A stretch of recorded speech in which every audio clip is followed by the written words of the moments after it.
Pemirsa yang berbahagia, tentu saja kita pernah sakit dan kita pernah berobat ke dokter. Kira-kira kalau kita perhatikan, dokter akan memberikan 3 saran untuk mengobati sakit yang kita derita. Saya gambarkan di sini ada sebuah segitiga.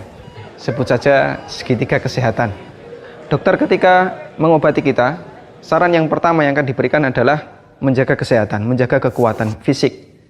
Kemudian tahapan yang kedua, dokter akan menyarankan kita beberapa pantangan. Sakit seperti ini tidak boleh makan A, tidak boleh makan B, tidak boleh melakukan aktivitas seperti ini dan seterusnya. Kemudian tahapan yang ketiga, barulah dokter memberikan obat untuk sakit yang kita derita. Imam Ibnul Qayyim dalam kitabnya Ighatsatul Lahafan, beliau menyebutkan sebenarnya 3 hal ini adalah teori yang berlaku untuk mengobati hati. Kata Ibnul Qayyim, cara yang pertama ketika orang mengalami sakit hati, kemudian dia ingin menyembuhkannya, adalah dia harus jaga kekuatan hati.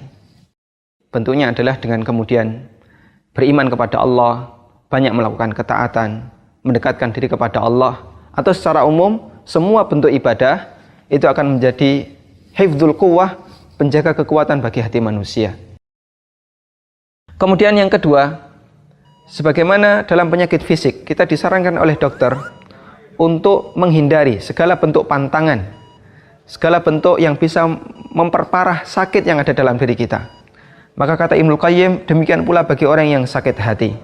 Orang yang hatinya sedang sakit, dia harus menghindari pantangan yang bisa menyebabkan penyakit hatinya semakin parah. Penyakit bagi hati manusia, sumbernya adalah semua perbuatan dosa dan maksiat serta penyimpangan yang dilakukan oleh manusia. Karena itu kata Ibnul Qayyim, cara untuk kemudian menghindari adanya penyakit yang baru adalah al-iqla'. Kita melepaskan diri dari segala bentuk maksiat dan jangan melakukan dosa yang lain, karena semacam ini akan memperparah sakit hati dalam diri kita. Disebutkan dalam hadis yang diriwayatkan oleh Tirmidzi, Rasulullah SAW menggambarkan dosa yang dilakukan oleh manusia itu ibarat sebuah titik yang ada dalam hati manusia. Kata beliau, apabila seorang hamba itu melakukan satu kesalahan, maka dititikkan dalam hatinya satu titik hitam. Apabila dia minta ampun, memohon ampun, bertaubat, maka hatinya akan dibersihkan. Namun kalau dia kembali mengulangi maksiat yang dia lakukan, akan ditambahkan titik hitam yang lain, sampai titik hitam ini menutupi seluruh permukaan hatinya.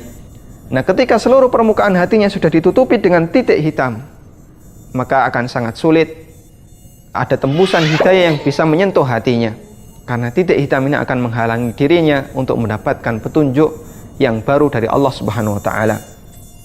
Kemudian berikutnya yang ketiga, dokter menyarankan ketika orang sakit dengan memberikan obat,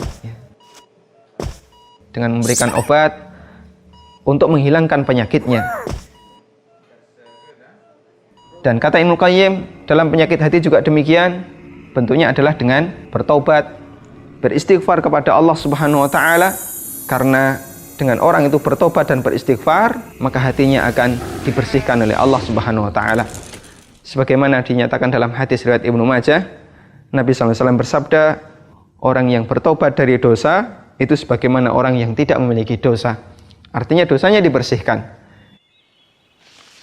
Inilah 3 hal yang disarankan oleh Ibnul Qayyim tentang bagaimana cara yang sangat efektif untuk memiliki hati yang sehat ketika orang itu hatinya dalam kondisi sakit disebabkan banyak maksiat, banyak bergaul dengan lingkungan luar yang belum tentu sesuai dengan syariat.